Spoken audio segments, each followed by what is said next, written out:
His Excellency Dr. William Ruto, the President of our brother Republic of Kenya,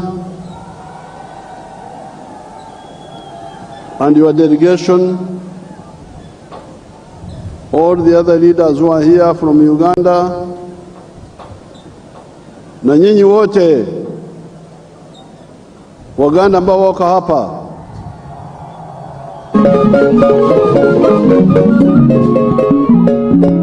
na wasalimia yoga akironyo.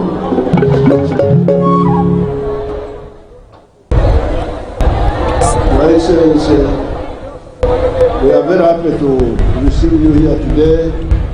As you can see, the Ugandans are very, very happy to receive you.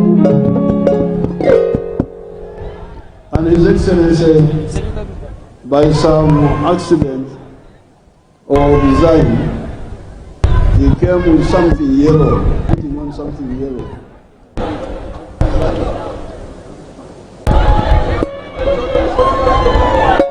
We are very happy with the attire. People of East Africa are one people.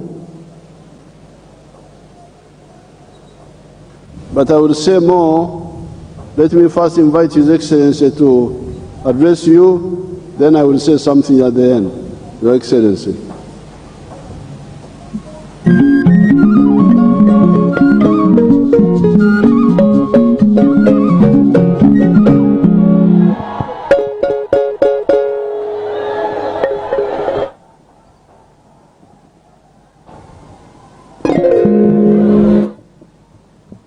Thank you very much, Mr. President.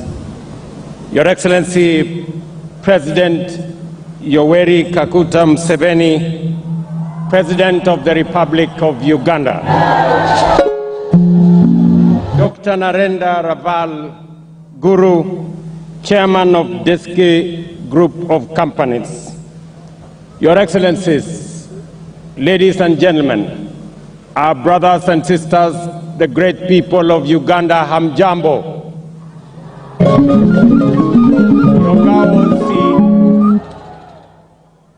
Yoga osi kere. Ingalete osi. Emuria koliai. It is my singular honor to preside over the launch, together with my brother, my elder brother, President Museveni, on the launch here in Tororo, eastern Uganda. We convene here not just to convene a factory or commission a factory, but we usher in a new audacious chapter in Africa's industrialization ambition to governments. It reflects a collective commitment to sustainable development, regional integration, and the pursuit of transformative impact for our present and future generations. Your Excellency, I take this opportunity to congratulate you on this remarkable milestone and to commend your steadfast commitment to industrialization and championing transformative investments. The testimony by the chair of Deski Group of Companies of your commitment, of your encouragement, of your foresight on the establishment of this investment is a clear testimony of your leadership in our region. Mr. President, I recall with profound appreciation the discussion we have held on this project since its inception, and most recently during your official visit to Kenya in July this year. In the spirit of our enduring friendship and brotherhood, we reaffirmed our shared commitment to bringing into fruition and to jointly presiding over its commissioning that we do here today.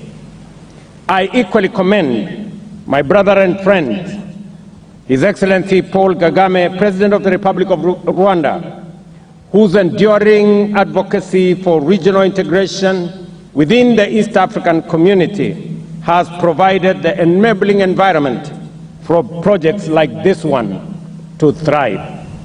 And as Guru has said, there is a joint commitment by the government of Kenya, the government of Uganda, and Rwanda to continuously encourage investments that are transnational. It is this shared understanding that anchors our commitment to our cooperation in the East African community. Kenya's support for this project reflects its broader ambition to anchor regional industrial integration within the framework of the East African community.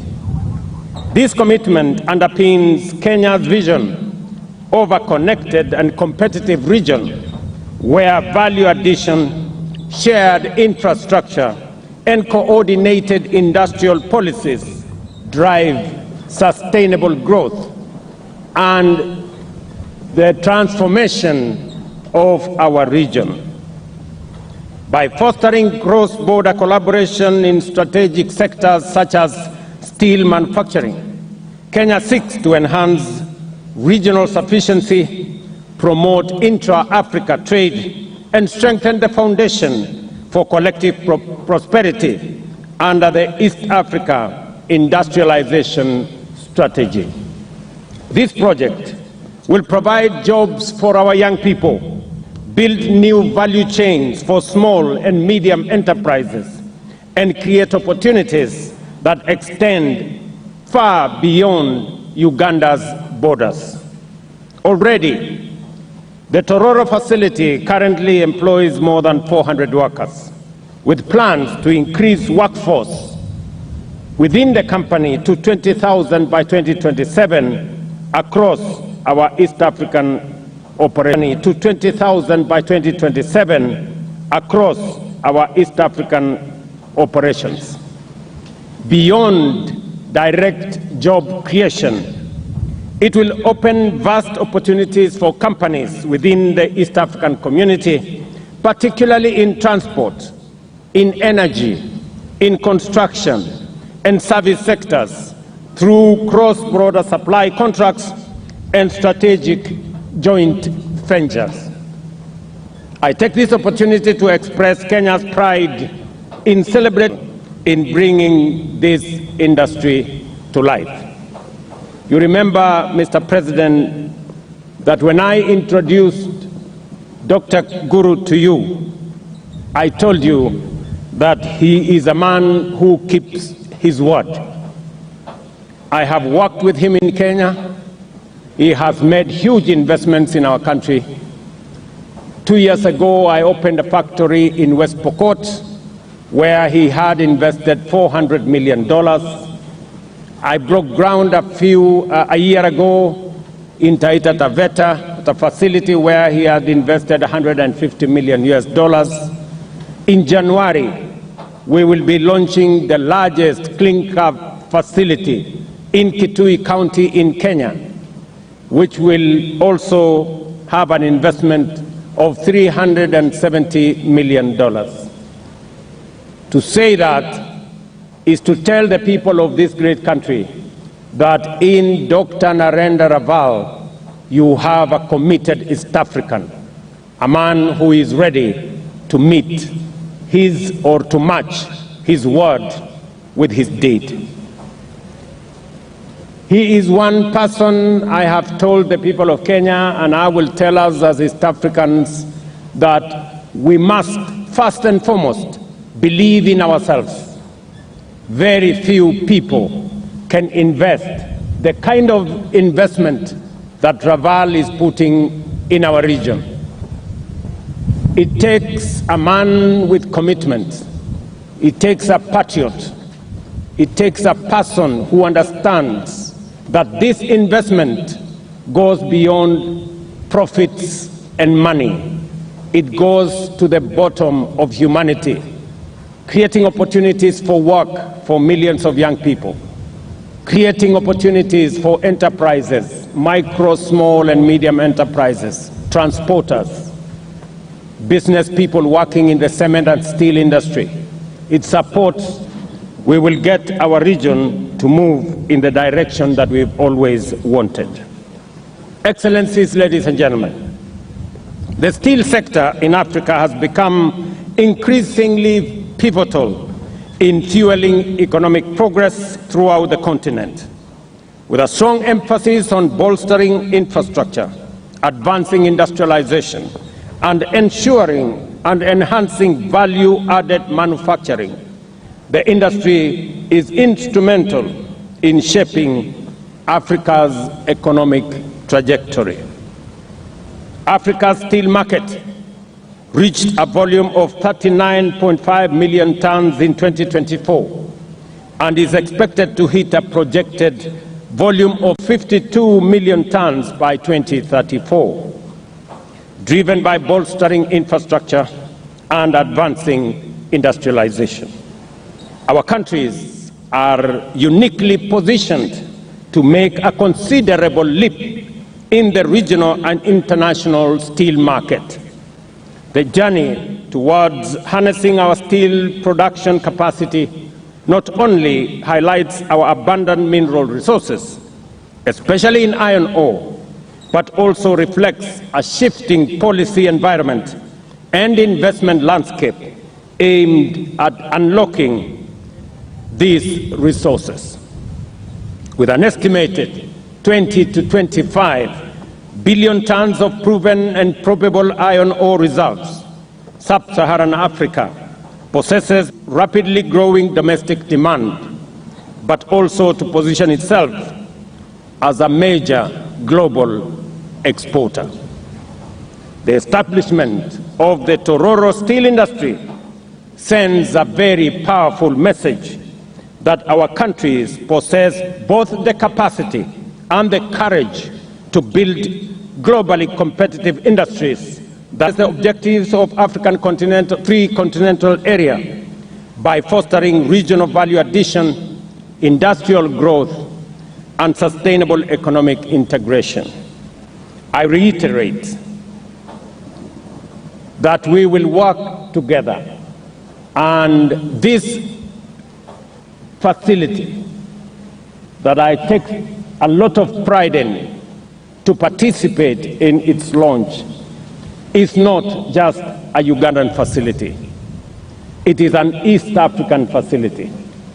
The steel that is going to come from here, and we appreciate that God has given us resources, and Uganda happens to have the best steel or iron ore reserves. It is therefore befitting that this factory is established here, not just to serve Uganda, but to serve Kenya, East Africa, and the region at large. We currently import in Kenya close to $850 million of steel from the rest of the world. We would be very happy that that $850 million would be in our region if this factory was to supply steel to Kenya. And I am confident that that is how the future is going to look. Let me also commend you, Mr. President, for agreeing to work with us. The ministers were in Nairobi last week, and I have given them appropriate guidance on the need for Uganda and Kenya, public and private, to jointly own the Kenya Pipeline Company, the company that supplies or provides the pipeline for supply of fuel into our region. The government of Kenya will be divesting up to 60 facilities. It is a regional facility.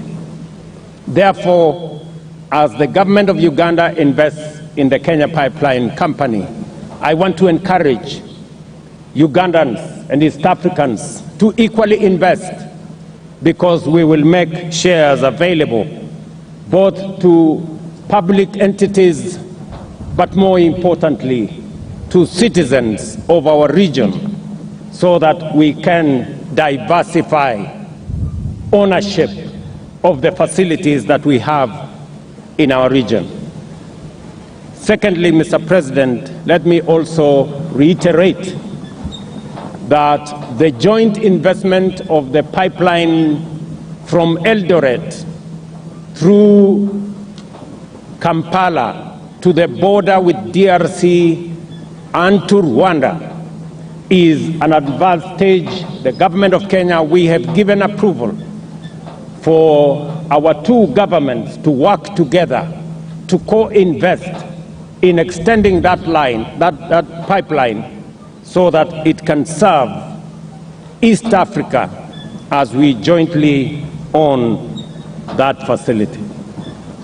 And thirdly, Mr. President, in January, we will be launching the extension of the standard gauge railway from Naivasha to Kampala and onward to join the pipeline from Kampala to from Malaba to Kampala and onward to DRC. Again, that investment that we will coordinate the two governments is for us to be able to improve transport and logistics in our region so that we can be better competitive as we seek to be a region that works together. Your Excellency, I am very confident. We exported close to 120 billion Kenya shillings to this great country. And the bilateral relations between Uganda and Kenya are solid. Let me assure you, Mr. President, that Kenya is going to work with Uganda and other regional partners for the prosperity of this region, to create a much more competitive region, to make sure that we extend the pipeline, to make sure that we co-invest in the pipeline, that we extend the railway. And Mr. President, next week on Friday, I will be launching the dualling of the road from Rironi near Nairobi that will come all the way to Malaba. As you know, Mr. President, today that road is getting slower as traffic increases.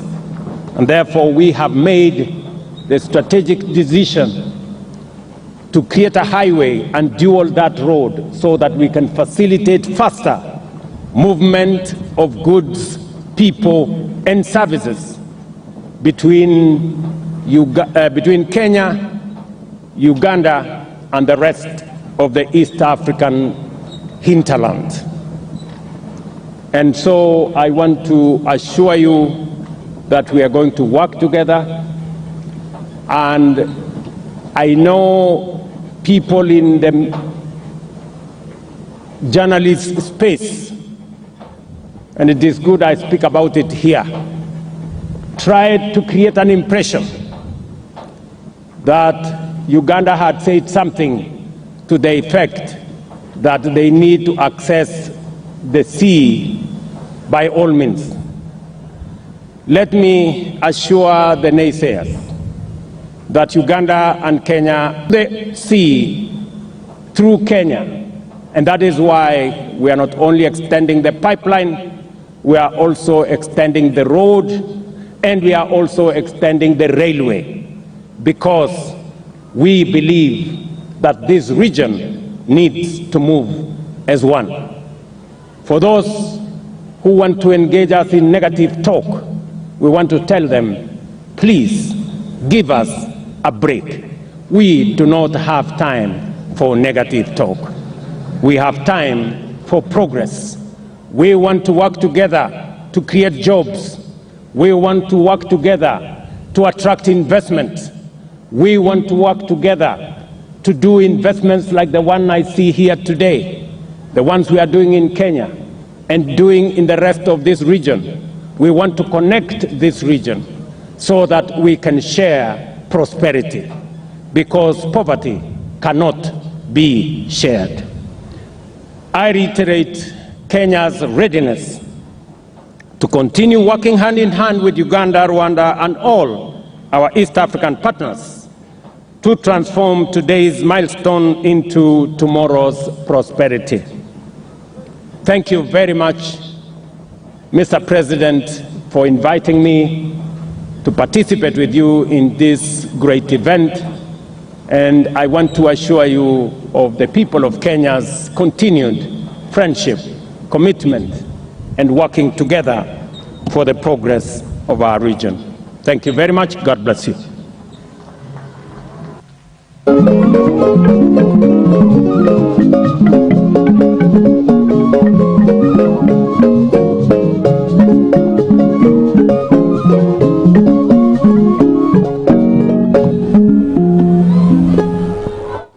His Excellency President Ruto and the visiting delegation, Dr. Guru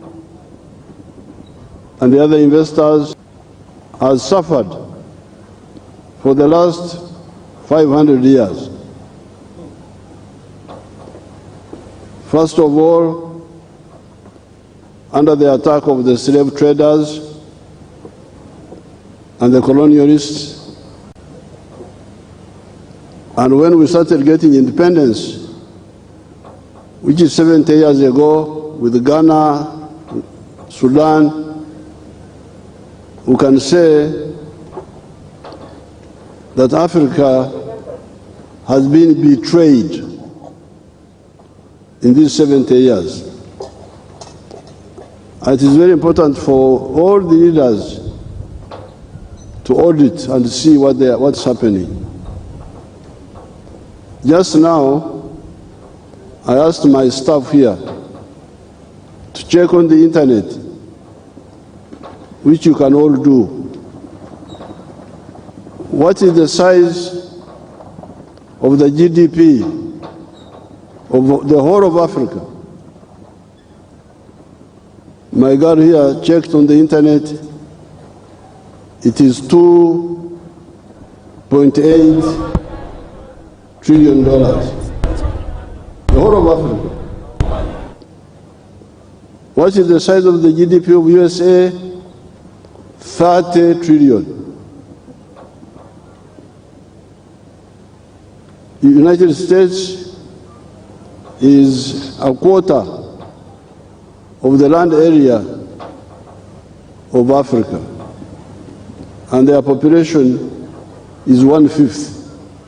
But you here, our wealth, 2.8 trillion, America's wealth, 30 trillion. That's more than 10 times bigger. Now, this is what we saw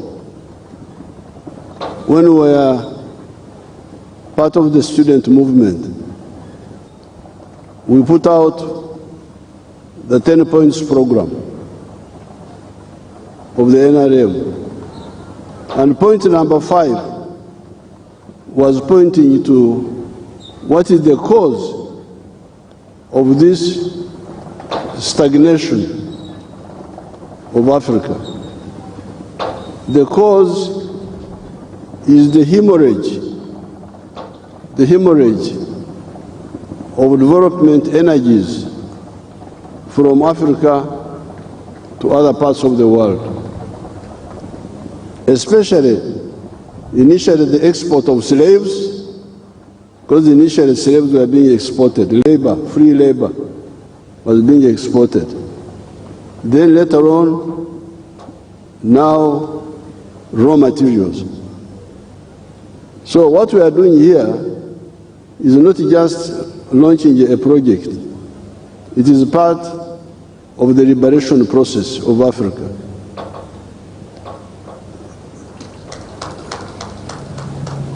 It is part ending the betrayal, usaliti wa Africa. This iron ore, the hematite, which is very pure, some years ago, not in Kabale, but another place called Kanungu, there is also the same hematite there. A group came from India, and they agreed with my local villagers there, iron ore, Obutare. I was telling you, Guru, they don't have enough words in English. So I was giving him our words here. Obutare. Obutare is the word for iron ore. So those fellows had agreed with an Indian company to sell Obutare to India, dollars a ton. And then all the jobs would go. You would lose money, you would lose jobs. So what we are doing here is extending what I have done in the whole sector of minerals. I have banned the export of unprocessed minerals, all of them. Let them stay in the ground. If the present generation are asleep, kama watu wale wamelala, labda huko mbele wengine watakuja ambao wako na macho ya kuona. So I want to congratulate Dr. Guru for helping us to fulfill our vision of adding value to this Butare. Mpigie makofi. Also,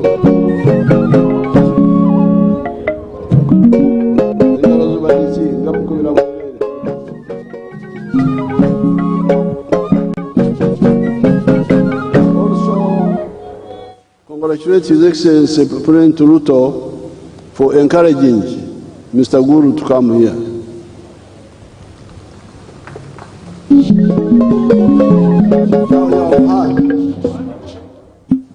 The implications of this project. Uganda is now squandering $500 million per year to export flat sheets and the other metals from which we make mabati and make mtayimbwa. Mtayimbwa, Wakenya wanaita mtayimbwa chuma. Chuma. But here chuma is. So these raw materials for those intermediate products for mabati and from Tayimbwa are taking much of the money. The other specialized steel, like the one of the railway and the dams, that one we may not go for because we need to be sure about the demand. But for the mabati and for the Mtayimbwa, we must support Mr. Guru to produce them here, so that, because that's the biggest money that is going, the 500 million. And I hear that East Africa spends $5 billion on steel products, steel imports. You have heard that Kenya spends $800 million. That's what the president told you. So this is really squandering of Africa's resources. That's why you see the GDP is stunted, 2.8 trillion. That's more or less like the GDP of one smaller country like UK. If you see the GDP of UK is maybe about that. But here we are, 1.5 billion people, with presidents, prime ministers, ministers, all sorts of excellencies, but with 2.8 trillion for the whole continent. I'm very glad that we are here. You are all part of the liberation process. I want to thank you, Mr. Guru. Thank you very much. And I want to thank you, who makes you do things. And I want to thank His Excellency na Wakenya wote kwa kutuunga mkono kwa hatua hii. The iron ore, which is low grade, to the high grade, which will create jobs for 1,600 people. Now, regarding the job distribution, I want to advise Guru to be a bit, to broaden a bit, because the people of Kawale and you, the Bateso, be careful. Don't push things too far. You may cause us a problem. Because the Bachiga are saying we must follow our iron ore and get the jobs over there.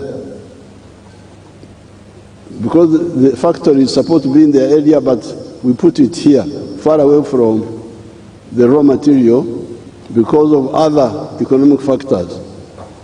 So when it comes to job distribution, please remember the Kawale people.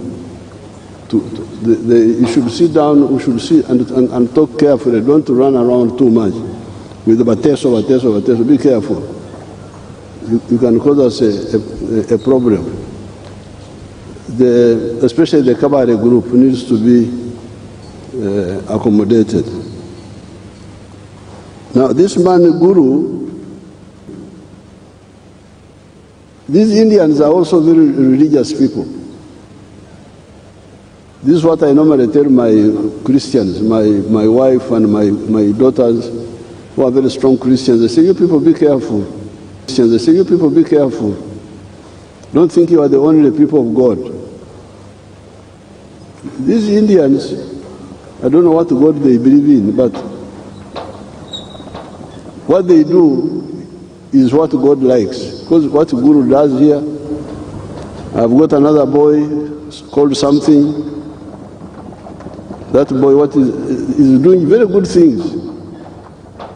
The investments, the corporate social responsibility, judge the people by what they did. We shall know them by their fruits, not just their words. So these Indians, I'm told Guru is like a reverend or something like that. Are you a bishop or what? He's a priest. He's a reverend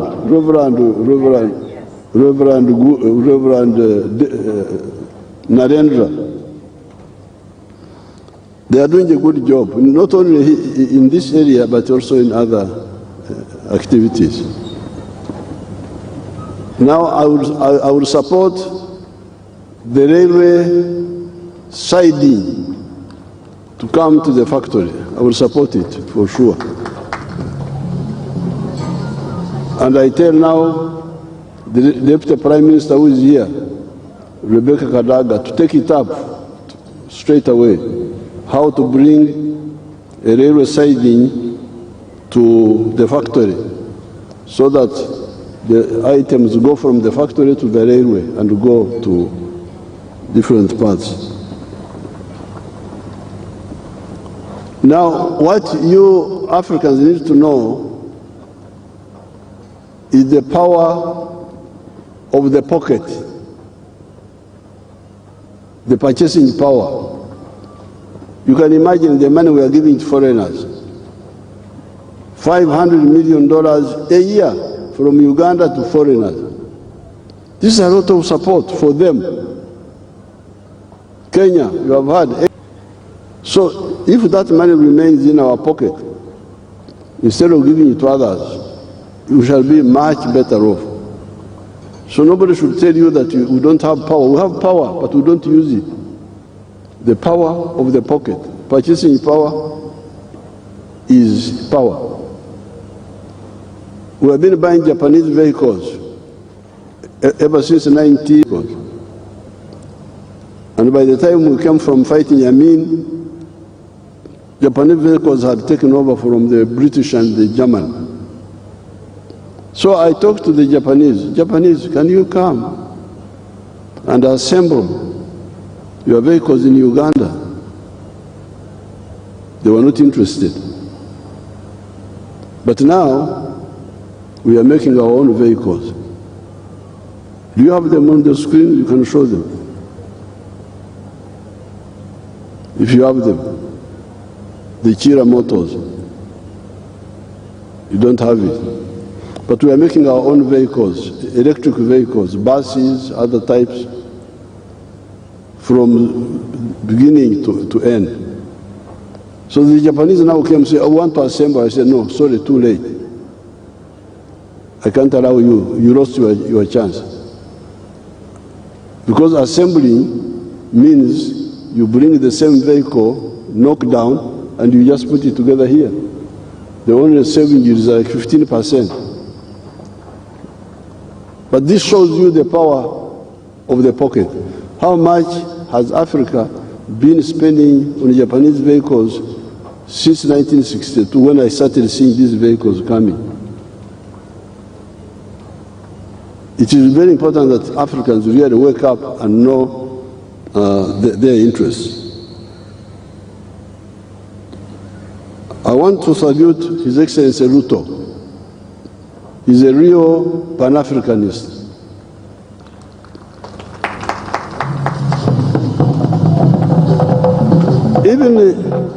Even other leaders of Kenya, I actually find them more Pan-Africanist than many of the others. Even Mzee Moi, although sometimes we didn't agree, but when it would come to East Africa, he would be very, very East African. Mzee Moi, Mzee Kibaki, His Excellency in charge of Kenya, and we are now, you can see the fruits now. Because this is the one who was encouraging Mr. Guru. Yes, Mr. Guru is private sector, but His Excellency Ruto was encouraging him. So we are going to move very far. You have heard what he has said about the pipeline.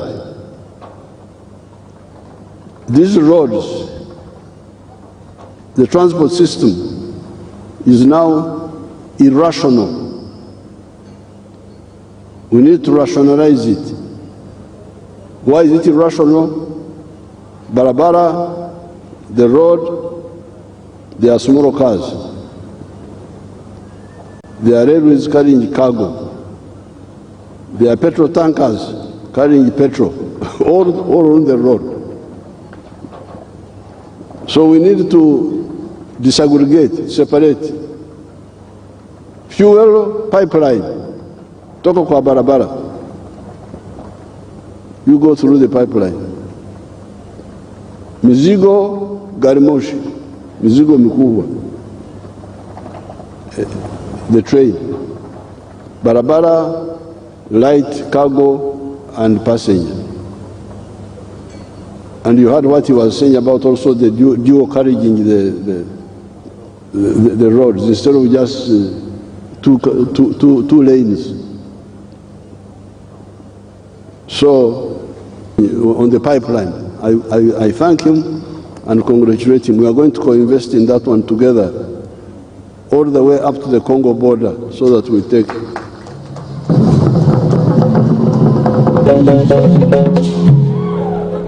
Even these people who steal fuel from vehicles, they will not have chance to steal because it is in the pipeline. And we are already working here.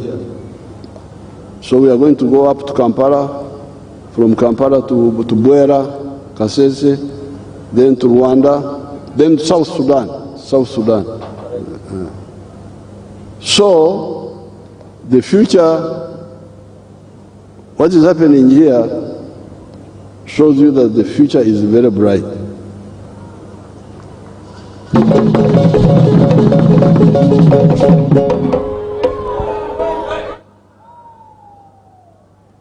Ebirungi ebisingawo binateera okutuuka.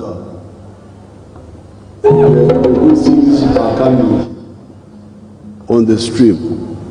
So I want to thank His Excellency President Ruto. I want to thank Dr. Guru And he's going to bring more investments. Now, regarding my people of Utororo, we have been disturbing Mr. Guru with the issue of land. This land is government land. You know, it was IATRO, East African Trypanosomiasis Research. Then, when we created the cultural institutions, some people say that the cultural institution came in, although we need to sort that one out. Because normally what I return to the cultural institution, government research centers and so on, that one. So, but whatever it is, that's our internal matter. I actually want to refund Guru's money, the one he gave to some people. Some of my people here got money from Mr. Guru, and then now they are fighting over those with local groups. So stop going to Guru to ask for money. Come to the Prime Minister. The Prime Minister is there, the Deputy Prime Minister. We shall handle the issue of the land. I have handled it with the Tepeth of Moroto in Karamoja. They were disturbing our man there of cement. But the Tepeth, I paid them 40 billion shillings. Then I gave the land to the cement developer. This is the same formula here. Leave Mr. Guru alone. Don't go back there.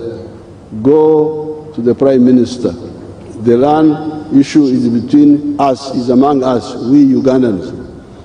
What the investor wants, he has already done enough. Mutumuswara, omusajja alese sente, alese obukugu byonna yabirese. Katumagala kumutawanya ku kigambo ky'ettaka nakyo tolabawo tewali kunani. So the man has brought money, has brought knowledge, technology. The land is ours, is our contribution.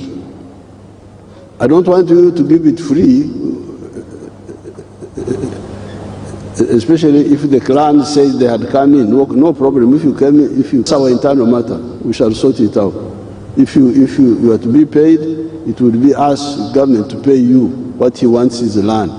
And his share, mchango wake, ni pesa na utaalamu. Ndio mchango wake.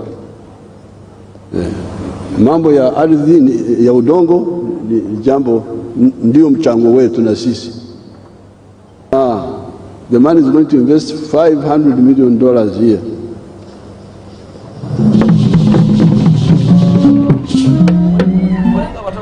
Oyugwe mtawanya banange, oyugwe mtawanya mutegera Oluganda mulumanyi tetuyita okuswala. Omuntu akoze ekinene ng'ekyo ate ne mutawanya munoonya busente.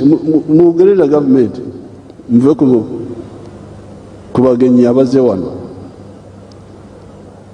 And he has already helped us with the cement. He has got a very good track record. What he says, he does. I'm very happy with him. And I want him to bring more gurus. Are there more reverends there? Indian reverends. He's going to bring more reverends, Indian reverends. And I want to thank His Excellency Ruto for encouraging him and for being together with us. We are fully aligned with His Excellency Ruto on the issue of the Pan-African vision. With these few words, they are not so few. I thank everybody and I wish you good luck. Katonda ababeere.